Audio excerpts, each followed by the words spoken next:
So of course it didn't take me long to find another house that I fell absolutely in love with. This one was featured over on the Instagram feed a little while ago, and I just have to show you guys it in a little bit more detail because the things that it has going for it are just so good for the price it's at. So this is it. Ta-da! It's on the market at the moment for €40,000, and according to the agent's listing, it's sitting on 1 acre in the shadow of the Ox Mountains in County Mayo. Now, I don't even know where the Ox Mountains are, apart from the fact that obviously they're in Mayo, but it sounds absolutely idyllic. As you can see from it, it's just absolutely gorgeous. Very original, little galvanised roof on it, and there's so much more going on behind it that I'm going to show you guys in a minute. So let's get started on why this is one of those houses that I just absolutely love, and I just hope someone's going to save it really soon. So what do you get for your €40,000 in the shadow of the Ox Mountains in Mayo? Well, first of all, you're getting an acre of land. And by the look of the scenery and stuff up here, it's fairly nice. It's fairly idyllic. The views are fantastic. I'm going to pop in a couple of the pictures of the view from the area now and just have a look and just bask in how absolutely idyllic it is.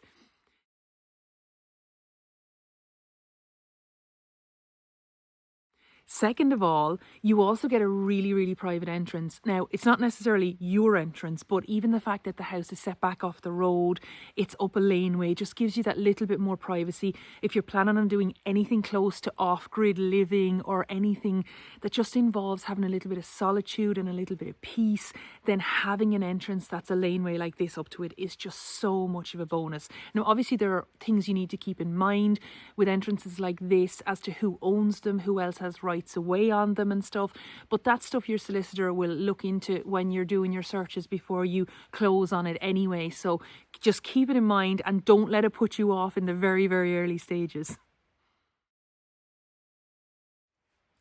So if you look at this picture, you'll see that there's very obviously an outbuilding behind the cottage. Now, I'm talking about this before I talk about the main house because I need you guys to really understand how important having a substantial outbuilding with a house is. This outbuilding, as you can see, is 2-storey. There's a little door on the bottom level, then there's a window up on the top level as well. And what that means is that you basically have a teeny tiny little 2-storey building in your backyard. Now, these are great for things like Airbnbs and stuff like that. They're obviously not the main house. You're not having to sacrifice that.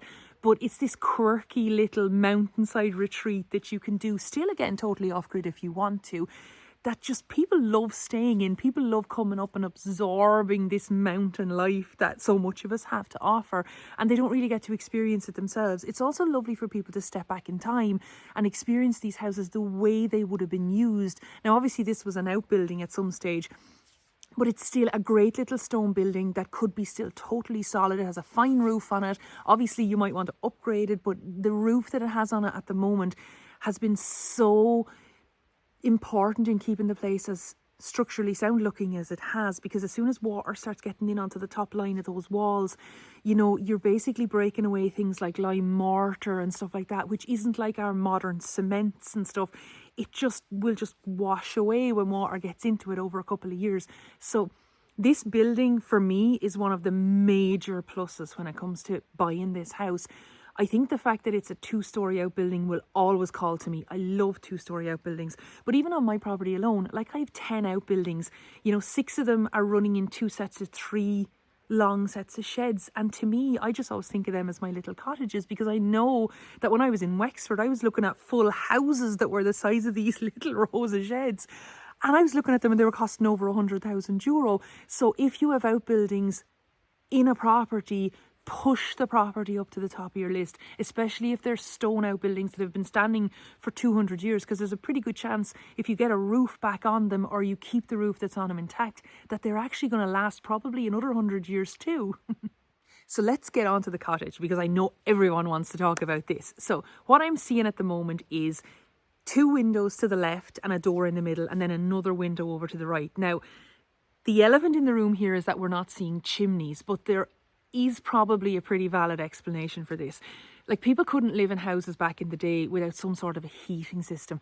So there is more than likely a chimney in there somewhere. It's more than likely in underneath that middle wall. It could be maybe on one of the gable ends. You obviously would have to step inside to see. But the thing is that there could have been chimneys here in the past. And when that galvanised cladding was put on at some stage, that they just made the choice to take the chimneys down below roof level so that it was just easier to roof it. I mean, you don't want to be getting into things like flashings and complicated little tricky specialist jobs there, when you could literally just take the chimneys down, galvanise over the whole top of it, especially if it was being used maybe just for livestock or something up on the mountain and it wasn't needed as a house for maybe the last 100 years. So yeah, I get that the roof isn't a good roof in a lot of people's minds. I mean, I'm not expecting people to move in there with a family of young kids. But when I look at a roof like this, I see that first of all, it looks pretty intact, which means there's a pretty good chance that the weather has been kept out of this house for most, if not all of the time that it's been standing. Now, this is a really, really huge thing because it means that the damage that normally happens inside cottages, like maybe the chimney walls getting water running down them for 10 or 15 years because you had chimneys there that the flashing wasn't good on, or maybe slates missing on the roof or sheets of galvanised missing on the roof and water just pouring in every time it was raining or stormy. There's a good chance that this mightn't have happened. Now, obviously, the door is open or there's no door. We can't tell. The windows don't really seem that intact either. So there is a good chance that there is weather getting into the house, but it's never as bad when it's coming in through the windows as it is when it's coming in through the roof. So what you're looking at probably in the house is it being quite a shell, and maybe just that like animals and critters and stuff could come in and out freely, come and go, but that really they don't do a massive amount of damage when a house is empty. It's really just weather getting in as opposed to rain pouring down through your roof for 70 years before you buy the house. Now, while we're talking about the roof for a minute, I just want you to have a little bit of a closer look at some of the photos of the galvanised cladding and just look over the wall in the middle of the house. There seems to be patching done on the galvanised. If you notice, some of them, the sheets are a little bit shorter in a certain point.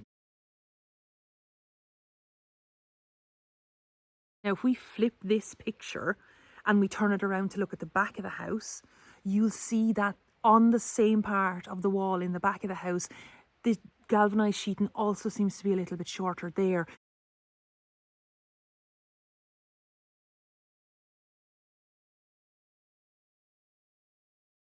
Now, what that sometimes shows is that there was a chimney there and it was taken down after the roof was cladded and it was patched, because obviously if it was all done at the one time, all the sheets would be the same length the whole way across. And if you had shorter bits that you had to patch in, they would have been done at the end as opposed to in the middle of the roof. Now, this to me is a really, really good sign, and it shows why you need to start looking a lot closer at pictures when you're looking at listings of houses. There is a very good chance that those shorter pieces of galvanised could actually be covering up the top of a chimney. And if they are, then it's not a massive job to get in, take those off and get your chimney rebuilt back up to the top, and then make sure that everything's safe and working fine. And then you could actually heat your little cottage.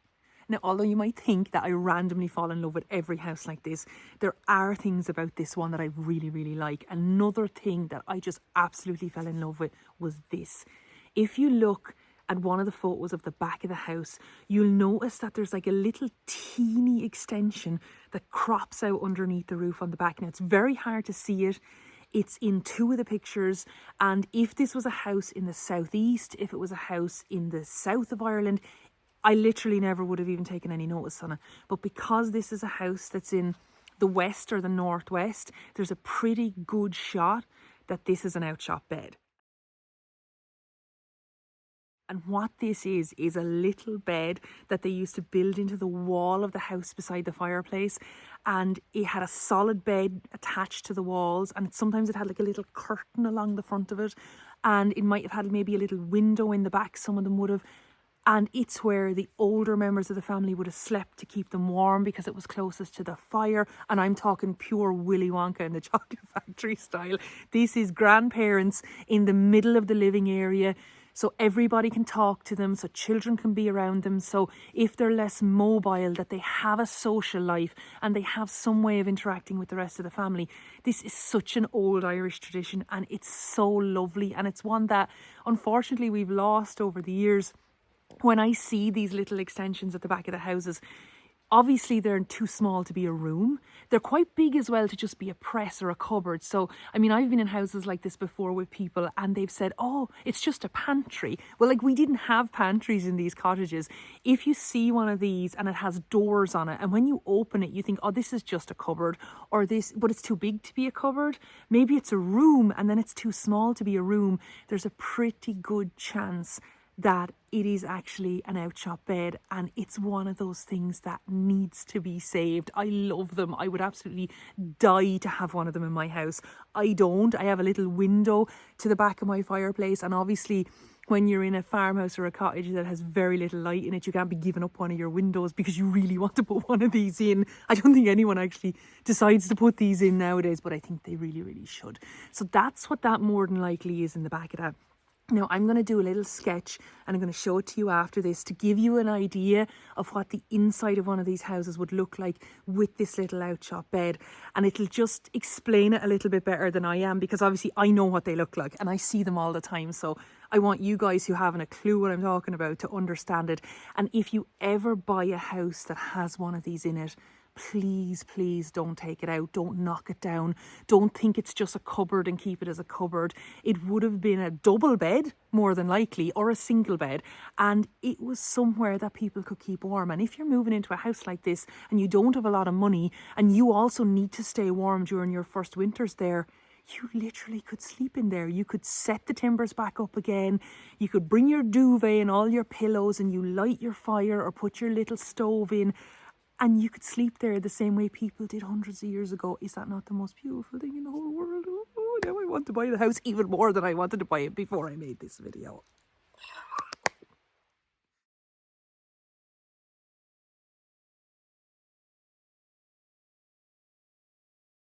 So what would I do if I had this house? Now, if I was paying for this house, I would be looking at buying this place for about €40,000, and I would be looking at coming out of it spending no more than 50,000 total. So I would be leaving myself €10,000 over to get myself into this house and warm and in some way sheltered for the winter. Now, this is one of those places where you kind of need to embrace off-grid living. Like, you're not coming in here and setting up this like tech workshop place and having 6 kids that are all under the age of 12 and trying to maneuver them and keep everybody safe. This isn't that kind of a house. When I look at this kind of a place, I think, look, if you have a single person or a couple maybe there who don't have any small children that they have to keep safe, this is that kind of a place. If it doesn't have water near the house, now more than likely it will have had water somewhere on the acre of land, because again, people had to live here. When you're up in the mountains as well, there's a lot more little streams and springs and things floating around in the fields. So there is a pretty good chance that you will find water nearby. But if you didn't, you can just embrace that and truck your water in when you're up there at the house. Use barrels to gather your rainwater. Use even more sophisticated rainwater harvesting systems, compost, use a composting toilet. You literally could just embrace the whole thing up in a little house like this and just live with this really low carbon footprint and just be one with this little stone cottage that has been here for so many years. Now, that's something I absolutely would do if I was up there. What else would I do? I definitely investigate the chimney situation. That's one of those things that if I was going up there and I was planning on getting into that house, I would do that really, really early on, because if I couldn't get heat into the house through a very traditional method, then I'd need to start rethinking my budget. If I need to do things that are way more complicated, way more costly, then I'd need to rethink whether I could actually get into the house with a really, really small amount of money in my back pocket. The other thing then, I think that's a really obvious one, is I'd probably put doors and windows in the place.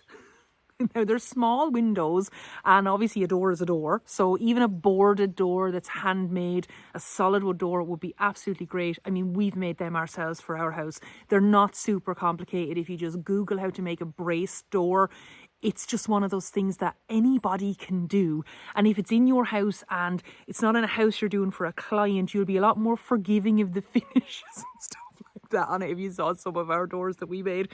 They go from being really, really hinky and wobbly and kind of wonky to getting progressively nicer and more polished as they went along. You can tell which year which doors were made, but we just got in and we looked it up online and we figured out how to make it.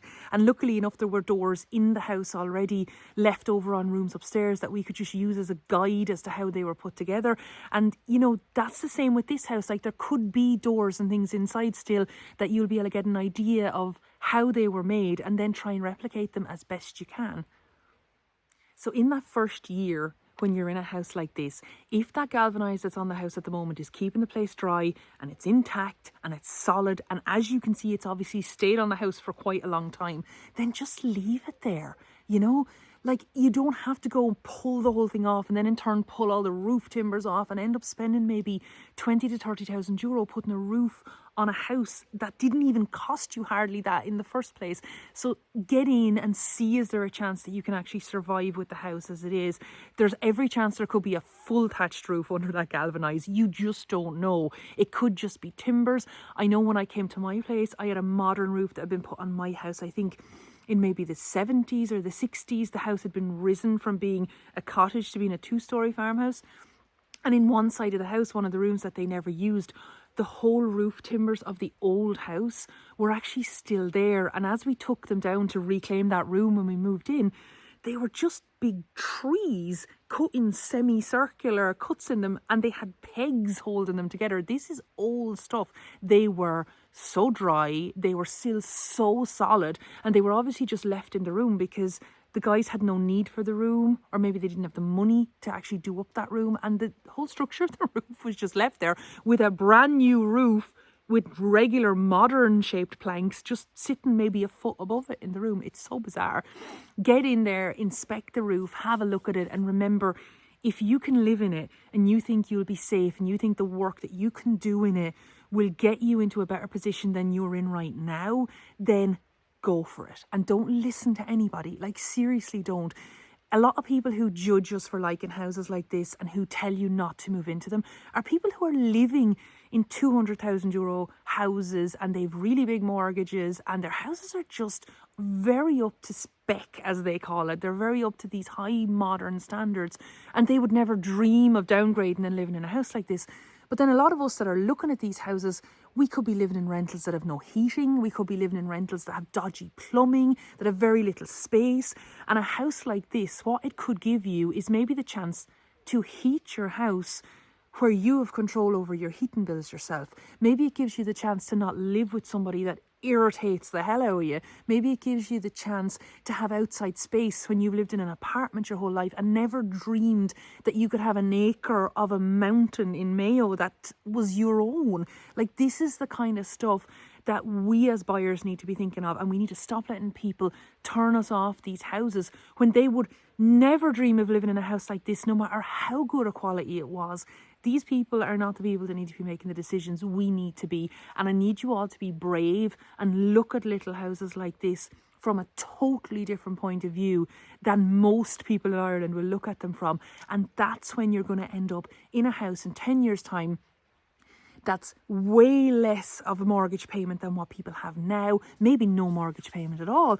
And then everyone's going to come back to you and go, oh, how did you get a house like that? You were so lucky. And the thing about it was, especially with me, is that it wasn't luck. It was just that I was willing to rough it for a while in order to improve the situation that I was in at the time.